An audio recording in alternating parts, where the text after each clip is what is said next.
This is the most annoying gift you could ever receive. Screwed, glued, and made with love. Good luck getting into that.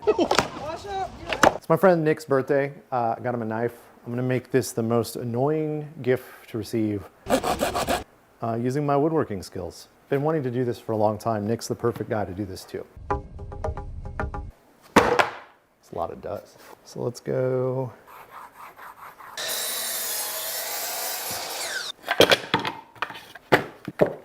Look how annoying this is already.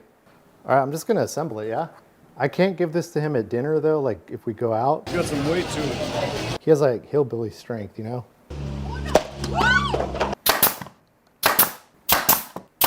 feel like this is one of those videos where you get the text and it says your friend with no kids on a Tuesday.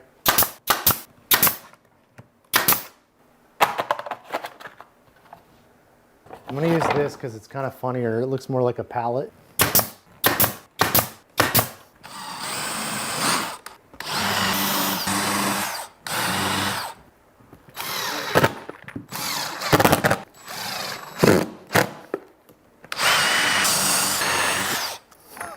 So ridiculous.